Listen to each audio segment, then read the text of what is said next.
Yeah, Coach. I guess a lot's been said about Russell already, but when you look at what he's done over these two games, the 9 touchdowns, only 11 incompletions, just all the numbers. You've been around some good quarterbacks. Have you ever seen quarterbacks play of this level? Quite honestly, no. He's just, he's so comfortable.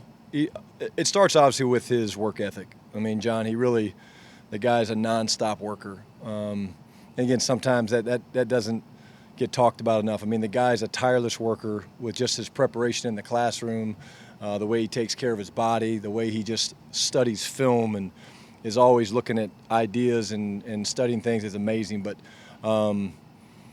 yeah, I've been blessed. I've been around some great players, and he's playing terrific right now. So um, proud of him. And it's not just him. I mean, there's other guys making great plays. I mean, Demo's catch. I mean, what do you say about that? I mean, that's one of the best catches I've seen in a long time. Not just the catch itself, but to get his feet in bounds. DK's catch against Gilmore, really arguably one of the top corners in the league, and so he's not doing it by himself. But I'm proud of him. I'm not surprised. Your initial question was, is it the best? Yeah, probably. Joe Fan. Uh, Brian, looking at what DK did going up against Stephon Gilmore, obviously his physicality and his, coverage makes him one of the best defensive players in the league. He won the award last year. And so, what does it say about DK? And then, how important is it if you're going to be considered one of the best receivers in the NFL to be quote unquote matchup proof to where you can't just go into a game and say, well, it might not be DK's week this week. Every week is DK's week. Yeah, Joe, I think we learned a lot about DK last year, Sunday, Monday night, can't remember, playing the Rams when they matched up, Jalen Ramsey on him, another premier corner in the NFL. And, he didn't back down at all. So it didn't surprise me. We expected them to match Gilmore on him. That was part of the game plan. Have a ton of respect for him as a corner and a coverage player. But, we have more confidence in DK. And I think that's proven. What was really fun to watch for us as a staff, as an offensive unit, was the way DK competed away from the ball in the running game. I mean, some of the blocks and things that he did. It's easy sometimes to run routes when you know your early progression and things like that, but he played a complete football game last week, and that was really cool. And again, he's grown so much, and if you really go back and you look at the route that he ran against Gilmore, he really ran a beautiful route. He was selling like he was running a deep cross, and if you look at it, he looks back, and so Gilmore goes to undercut him. It was a magnificent route. It really was, and of course, we know Russ more times than not is going to put the ball out there for those guys to go get it. So, we noticed it last year when he matched up against another premier corner, and he was asking for the ball, wanted the ball. That's the way he views himself, and we certainly view him that way as well. Tim Booth. Hey, Brian. I know you talked last week a little bit about the different view of being up in the box this year versus down on the sideline. I'm curious, through two games now, what sort of stood out as the biggest benefit or the biggest change for you being up there, and if there's been any drawbacks through those first two games of not being down on the sideline. No, Tim, I would say the main things is the vision, the things that you see up there. When you're down on the field and you're calling plays, you're watching the game, and there are certain things you can't see. So, like if the ball's thrown to the far side of the field, you can't see what happened, or did the corner jump a specific route, because you're looking 55 yards across the field and there's people and you can't see it. When you're up in the press box, you see everything. So that's the biggest benefit. And then, of course, up there, because you've got space, we've got more space now being socially distanced, but you've got more space to have your call sheet and notes and reminders and things like that. So I think the vision is very obvious. You see things so much better, so you're able to really have a great feel for what's going on during the game, whereas sometimes you have to, when you're on the field, you have to go back and look at the pictures to know what happened. And then I think just the ability to have my notes and sit there and cross things off that I like, or even make notes for something I want to get to later in the game. So no negatives. The headsets haven't gone out. Anything. I mean, that's really the only negative that could happen.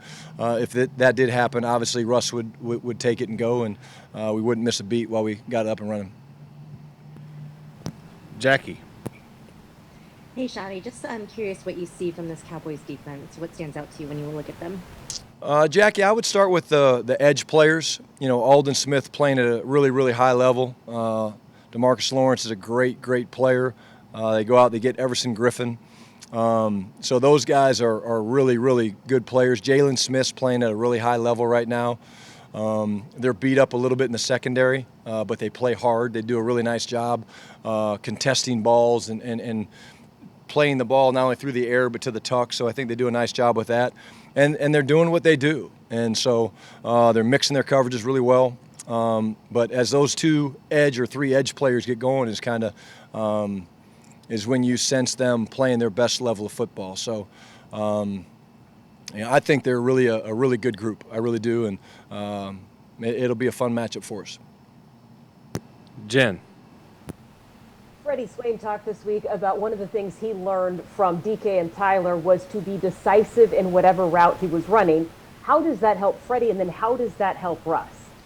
Jen, I think it's great because there's so many things that these guys see. Like when we install plays, to the players, it's a picture, right? It's just a picture. It's a computer-drawn picture, and they see the picture, and there's coaching points about route depths, and okay, this is an adjustment for this.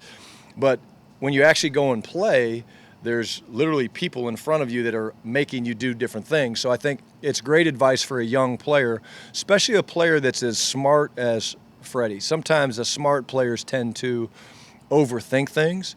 And, if this happens, I'll do that. Or, if they do that, I'll do this. And so I think the message to him is keep it simple. Trust your instincts as a football player.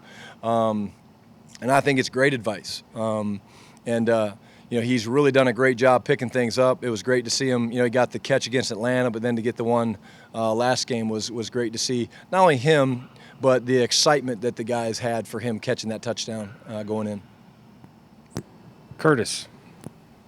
Hey, Brian, are you kind of surprised by how well the offensive line has played given the circumstances of the year leading up to the start of this and how clean everything has kind of seemed to be? And your thoughts on how they played over the first 2 games? Yeah, Curtis, I think we didn't know. We believed that they'd be fine because we had some veterans. Brandon Shell's played terrific. He really has. He's tough as they come. He's a competitor. He just has great technique, good both in the running game and passing game. D-Lou's been a really nice surprise in terms of just how well he's picked it up so quickly. He's playing at a good level. Ethan, hats off to Ethan. Got asked a lot about Ethan throughout the summer, but it's just a credit to them and their communication skills and the way they've worked and, making the most of certain practices. And they're playing really, really well to go out and do what we did and to throw the touchdown passes and run the ball the way we did and protect the way that we did against a team that had a bunch of movement and different things that they were throwing at us. I think they're playing very, very well right now, and pleased, but not overly surprised. I think it's the group in general that sets the tone for the offense. And how much different does Ethan look with the surgeries behind him? Does he look like he's kind of better suited this year? No, I just think he looks great with the way he's playing, the command of the system, Curtis. He's making calls. Something came up the other day, which is funny. We were laughing about it, the growth, but Russ was given some information, forgot to give the information to the line, and so Ethan looked back like, hey, what about us? And so it was cool to see him challenge Russ a little bit. It shows you that he's really taken ownership of being the center, being the guy that's in charge at the line of scrimmage. Greg Bell. Hi, Brian. Hey, Greg. What's your fastest time from the press box down to the locker room at halftime to be able to talk to the guys? Well, actually, if I can complain a little bit, the Atlanta, the way they moved the locker room, they made me go from one side to the other side. Luckily, I have gotten in a little bit better shape over the quarantine, but it was a pretty good jog. But the funny part of it was I had to run down at halftime. Of course, I had to run back at halftime. That was a different jog. But you know what I did after the game, Greg? I walked down with my cheesecake, and I enjoyed my cheesecake on the way down. I said, hey, if they're going to make me run, we got the victory. I'm going to eat my cheesecake slowly walking down. So that was kind of fun.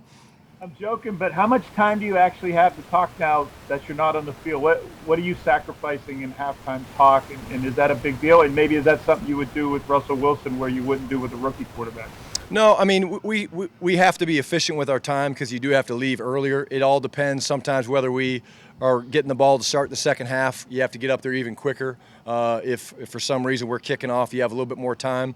But I would say, the way we've done it is when I go in, we make the adjustments, we talk as a staff, I address the team really briefly, the unit really briefly, and then I get on my way and I leave the coaches to kind of make the individual adjustments with their players. So I do have to leave a little bit earlier, but it allows me to get up to the box and kind of get my thoughts around what we want to do to start the second half.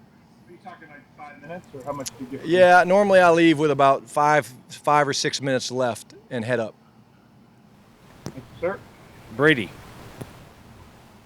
Hey, Brian, wondering what you make of just the success that Russell has had over his career and has continued to have this year with the deep ball. And, the numbers say that he's one of the most proficient quarterbacks at that. But just anecdotally, from somebody who's played the position and who watches him every day, what do you think makes him so good at that? Well, he really is tremendous. I honestly think it goes back to his ability to control the trajectory of the throw. It helps when you have fast receivers, Brady, because you have guys that can run balls down like, DK in the Atlanta game. I mean, he let it fly, and we weren't sure up in the box, right? You're seeing it, and you're like, I don't know if he's going to get there. And sure enough, DK's got the speed to go and get it. But I really do think he knows when I have to put more air up underneath it. When I have to maybe drive it a little bit harder, and that's a huge part of throwing the deep ball. Because bottom line is you want to make the ball catchable, and so the trajectory that he uses is the thing that jumps out at me. Some guys are really good at lobbing balls. Some guys are really good at driving throws deep down the field. He's the guy that can do both, and certain routes and certain coverage techniques are going to require him to make different throws. I got to follow up on the cheesecake. Now that you're up in the box, are you like the rest of us where you're just like crushing chips and eating snacks the whole game, or how does that work? Well, that is interesting because I have not been up there in a while. I normally try to save my snacking for after the game.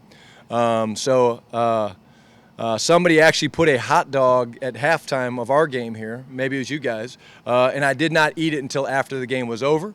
The hot dog was not as good as the cheesecake. The cheesecake was much, much better. But I normally snack after the game, not during the game. But I will drink plenty of fluids. Thank you. All right, last one. Joe Fan, you have a follow-up? Yeah, well, the cold hot dog sounds terrible. I guess after you win, it might not be so bad. Not so bad. Freddie Swain was telling us during the week of prep going into that game, you reminded him, hey, they might bail on a crosser. And so this play, you might not be the, option one, but you very well could end up being the guy, and he gets a walk-in touchdown. Is that a fun play for you? I mean, any play that works is obviously a fun play, but putting Tyler back there, they're scrambling a bit, and they leave Freddie all alone. Can you maybe just take us through that one a little bit? Yeah, so we knew they were going to play a lot of man-to-man, so we wanted to try to get Tyler hidden behind Russ. We kind of broke the huddle, and you saw Tyler right trying to squat down. He's pretty little anyways, but I guess sometimes Russ isn't the best form of shadow. But New England pointed out. They did a great job. You see them all. They're pointing it out. They noticed him.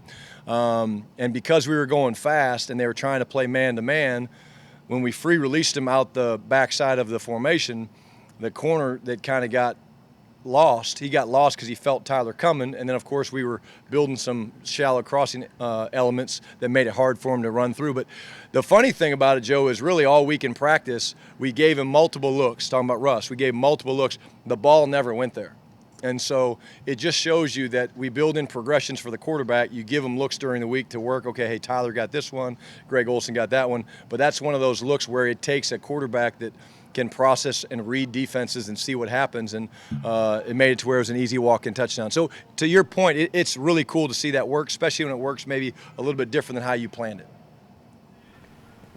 Thanks, Coach. All right, thanks, guys.